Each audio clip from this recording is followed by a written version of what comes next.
Welcome to another mailbag session. Remember, these are questions and comments you guys leave on the channel.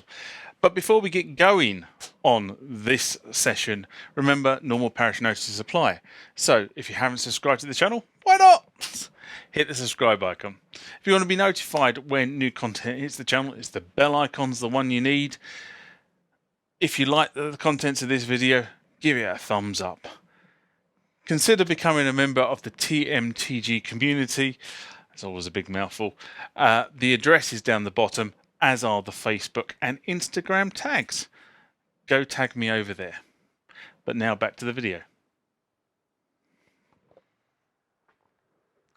Next one comes from Don DeVore, another frequent commentator. Hi Don, how you doing? How's the West Coast? I think you're West Coast, or is it Mountain? Definitely USA. And Don writes in response to a mailbag about registering the Oasis with Korg, which keyboard should I sell video I did in right at the end of August 2020. And Don writes, hi John, a couple of questions between the Jupiter 80, the Korg Kronos, spelled Kronos with a C, not a K, Oasis and T1. What's your preferred keyboard and why? Do you use the sequencer, workstation functions, or just the synth and keyboard with a DAW? What DAW do you like? Personally, I'd rather have a System 8 over a JDXA or an XM. Jupiter X would be the better replacement for the System 8 based on key size and more front panel controls, but it's a $1,000 upgrade. I appreciate how much focus on this range of new legacy keyboard synths and not software-based products. So the first thing, I mean, if you've watched the channel before, you'll know that I am not a great fan of software-based synthesizers. Never have been, never will. They just don't do it for me, okay? I like to touch and feel and stroke my instrument. That sounds rather rude, doesn't it? But that's what I prefer. I prefer to be playing the physical instrument rather than a software-driven. I just can't get on with it. I just don't know what it is. I just have a mental block with the software stuff, and I do use some software VSTs on the laptop, but really, you know, give me a physical keyboard every single time. But they are some really, really good questions, and questions maybe I should answer. So, when the studio was intact before the storage and lockdown, I used to rotate keyboards in and out of the studio all the time, and purely because of the sort of look and feel. Or I used to rotate them into the front room, much to the upset of some individuals. And I am kind of split, if I'm honest, between this keyboard as my favourite and the Kronos as my favourite. And I kind of explain why. So if I think about the Korg keyboards that I have, I'm just going to move backwards a bit, oh, like that. If I think about the Korg keyboards I have, the M1 is lovely, and it's a 61 note keyboard, and it's very, but it's not weighted. And I like to play as my master keyboard. I like a weighted keyboard. This is a weighted keyboard, the 88 version of the Oasis. But if I think about the 3/4 weighted keyboards that I actually have in my stable, including the A80, I prefer this keyboard to the others. This keyboard for me has a nicer action for me. Okay, so I prefer the keyboard on this machine. I love the keyboard on the Kronos, and I do like the keyboard on the T1 as well. But for if I was to go just purely on keyboard feel, this would be the keyboard. And I've read on technical groups that this one of the big selling points of this thing was the keyboard. And Oasis, the Kronos keyboard is a cheaper keyboard. But then, having said that, you know, it's kind of a cheaper. It's not a cheaper machine. That's the wrong thing to say. The keyboard is cheaper though, because it's a reuse of something else. And I do like the fact that this screen moves. So whether I'm sitting playing here or I'm standing up and playing here, I can move the keyboard backwards and forwards, and I've just caught my microphone on my shoulder. So I like that. The touch panel here is nice. It's a and the color palette of the interface is good as well. It's been well thought through. Whoever designed this thought about it. They really did, and they've kind of taken this design into the Kronos. Okay. The user interface has moved on over the years. So the T had probably had a very functional user interface for its time. And I've actually changed the interface from the sort of the black on green to a white on blue because I find that far easier to read, especially in low light. So I did that. But the interfaces on these keyboards provides me with a lot of information, and I have to use my dibber stick. But I can go through this. So I've got combis here, which are combination sounds, and if I go into the bank select, I've got everything in here that I need in terms of combis. Okay, there's lots of them. If I go into program mode, if I go cancel that, sorry, go into program mode, I can actually program individual elements of the sound through the interface. And the Kronos and the Oasis do that very, very well. In fact, it's one of the things I said about the Phantom. The Phantom's kind of in this space now, but this does it very, very well. If you pick a piano, let's have a look and see if I can find. I mean, that's the Oasis piano, but that's not what I'm after.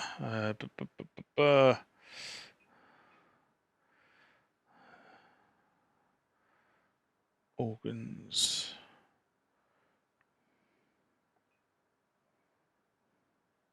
Let's try that one. You can change on this very, very simply everything you need to. So you can look at the vector, so you can change what this does. You can change the oscillators and pitches. You can change the filters. You can change how you want the EQ set up. There's lots of parameters very, very simply in this interface. It's a really good interface, and the Kronos is much the same. In terms of if I'm going to use it for production, quite often I will play stuff through on this, and then I'll move to the Kronos. Okay, the Kronos is a far more functional machine than this is, but this is actually I quite like playing this machine, and I haven't been unknown to actually play this keyboard through to the Kronos using using MIDI. So actually playing this keyboard, but actually playing the tones and sounds from the Kronos. Now, as you see, I haven't at this point in time, and that's 7 minutes into this particular spiel, mentioned the Jupiter. And the reason why I haven't mentioned the Jupiter is because it's a different experience. The Jupiter is a synth. It is a synth from the ground up. Okay, even though the tones on the it doesn't have a bad electric piano, it doesn't have a bad piano. The synth sounds and the way you put partials together, which is sort of the building blocks of a tone, on the Jupiter is really the whole combination of everything Roland did up until the point they released the Jupiter 80. It is an utterly phenomenal and powerful machine, and there's some of the sounds I can get out of it. Some are just basic stock sounds that just blow you away. But when you actually start editing the damn thing, it is phenomenal. And it is, I tend to use it more for things like sweeps and pads and stuff like that. That's how I kind of use the Jupiter. But it is a synth. It is probably the most powerful synth I've ever owned. And I've owned several of them, but it is I never regretted buying the Jupiter 80, and I bought the Jupiter 80 brand new. Okay, so it's as I say, it's phenomenal. But going back to kind of the Oasis and the Kronos, the way I tend to use, or the way I tend to write, is I will tend to write on this or the Kronos, and I will go into the sequencer and create a new song in here. Yes, I'm sure I want to create something new in there. That resets it, and then effectively I can go into the tracks and set up all the tracks and sounds for me so that I can play around with stuff. Okay, I don't tend to record here, but I quite often use this as a setup, and then I can, if I've got something in here I really like, I can play it through from here into a DAW. Either I can play the sound elements off the keyboard into a DAW, or I can play the MIDI construction off this into a DAW, and then I can play it through to other synthesizers. So quite often what I'll do is I'll come up with something on here, MIDI sequence it, and then play that through into the DAW, or play it directly from here onto a second keyboard where I then start playing around with tones. So argument's sake, if I was going to play around with some Jupiter 8 tones, would I build the tone here? Probably not. Would I go and use my System 8? Yes, I would, if that makes sense. So I tend to use synthesizers for different reasons, or different keyboards for different reasons. And then, I might play that from there. Either I play the MIDI file or I play the WAV file into the DAW, and therefore the WAV file then becomes. But I try to keep a lot of it MIDI'd before, so that I've always got the reference point for the MIDI construction of the WAV file. In terms of DAW tools, I possess two. Many people have asked me to do setup videos on Logic and Cubase, and while I do have a copy of Cubase, I don't have a copy of Cubase that will work either on Windows 10 or on Catalina. So, and I can't at the moment see any reason why I want to actually do a license upgrade to the version that does work on those platforms. Similarly with Logic, I've had Logic in the past. I don't have licenses for Logic currently, but guys, the whole idea of this is if you want to see stuff, or you want to see me do stuff or fix instruments and what have you, that's kind of what the Patreon account was all set up for, to support the production of this sort of stuff. So, if there's enough money in Patreon and somebody says, oh, can you show me how to do X on this piece of equipment, and if I haven't got that piece of equipment, maybe I can go and rent it or hire it or something, and I'll show you how to do it. But that's kind of what the whole sort of Patreon thing was set up to, was to support the production of videos on the channel.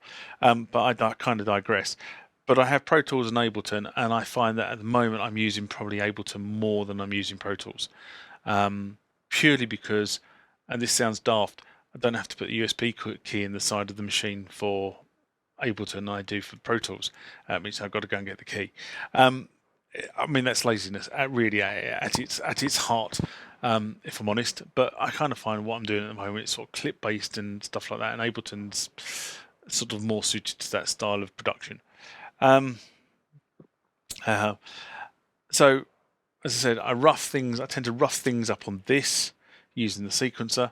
There's no reason why I can't actually fully record on this. I could record on this, I could record on the Kronos. Both are very, very functional sequencers and production facilities. In actual fact, I probably would say sometimes it's actually easier to do it on here than it is to do it in Ableton. The downside to this is kind of the post-production, in that yes, you can put effects onto this, and the effects that you can put onto this are the effects that are actually on the keyboard, and they're very, very functional. So don't get me kind of wrong on that. But Ableton, you can, I don't tend to put lots of effects on, but you can go and buy effects for Ableton as plugins. So you can change the dynamics of what you're using on Ableton. You can't change on here. What's on here is what's on here, especially now, because it's it's not, the software's not being updated.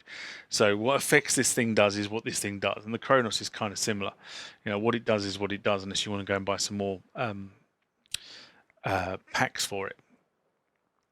So there's another side of this as well, and then one of the things I said about playing sounds into Ableton.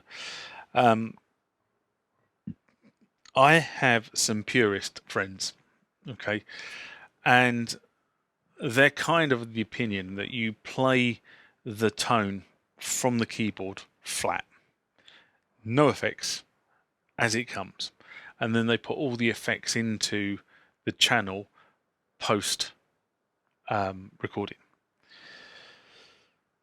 I don't subscribe to that method of thinking. I understand it, but I don't subscribe to it. And the reason I don't subscribe to it is because if I, as the keyboard player, have just spent X amount of time building a sound, including the effects and whatever else I put onto that, that's the sound I want to use, not the sound that the production engineer wants to put on my sound.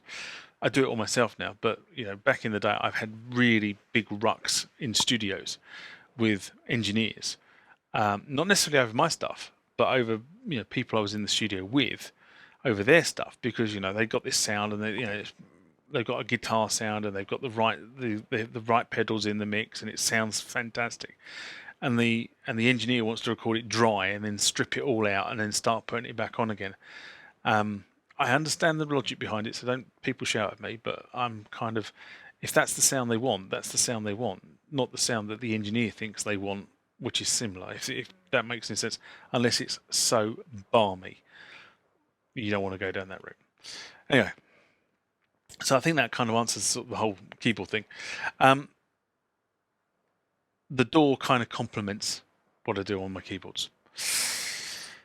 The final point really is about the sort of Jupiter XM and the System 8. And hi Frankie, this is your question that he's responding to, that Sean is responding to here. I've got to be brutally honest and say, when I felt that the System 8 was the weakest synth in that link, and I completely agree with your sentiment about, and my sentiment about, the Jupiter XM and the Jupiter X, but the cost differential just makes that a sort of a non-starter, I would say. You've bought one, you might as well carry on with that, unless you can't get on with it, go to the other. But the cost differential between the two just makes that a ridiculous suggestion for me to say. If money was no object, yes, you probably would. But once you take the emotion out of the decision, the System 8 seems to be the one that needs to go. And as I say, that surprised me, really surprised me that I made that decision. Or I said, that's the way I felt anyway.